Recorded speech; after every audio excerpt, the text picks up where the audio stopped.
Radio presenter James Whale hit out at the BBC for chasing a mythical young audience as Ken Bruce became the latest star to leave Radio 2.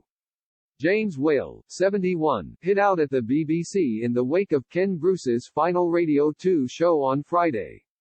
Ken had spent more than 4 decades at the broadcaster and shocked fans when he confirmed his midday show was coming to an end. The fury was then heightened when the BBC asked him to host his last show 1 month before his contract was up. Sharing his anger at the situation, former BBC radio presenter James Whale said it was disgraceful that Ken's exit was brought forward. He fumed in his new Daily Express column, "Sad farewell to Ken, joining the exiles from ageist Beeb. At least Ken Bruce left of his own volition, to a berth in commercial radio, perhaps seeing the writing on the wall as the BBC chases a mythical young audience." James noted that several Radio 2 presenters have recently departed the station, including Vanessa Feltz,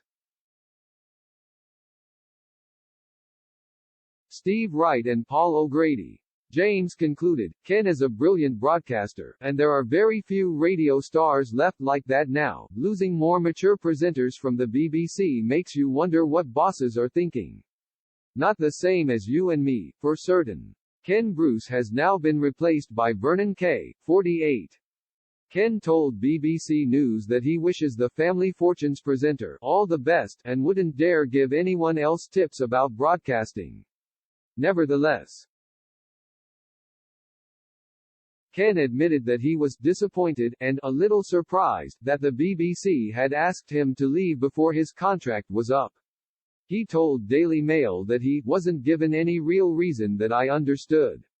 He later said on Radio 4's Today program, "It's entirely within the BBC's right to ask me to step away a little early. But for the sake of 17 days, which was all that was remaining on my contract, it seems a shame." Ken will now join Greatest Hits Radio next month with a brand new weekday mid-morning show. The Scot excitedly confirmed that his popular music quiz, Pop Master, will be a part of his new show as well as My Musings and all the great records you know and love from the 70s, 80s and 90s. Ken joins his pal Simon Mayo, who moved to Greatest Hits Radio in 2022 after departing his BBC Radio 5 live show in the same year. Simon has also shared his thoughts on Ken's exit, saying that the situation has been handled badly. He said on Roger Bolton's Beeb Watch podcast, "I think what's surprising is that it lingered as long as it did. Ken is an advert for Greatest Hits Radio now, so I can understand why they might have thought we need to hasten these things. It's unfortunate because it does feel messy. I can imagine in commercial radio he might have been out the door sooner." He then gloated that the BBC dropped the ball, and Greatest Hits was very keen to pick it up.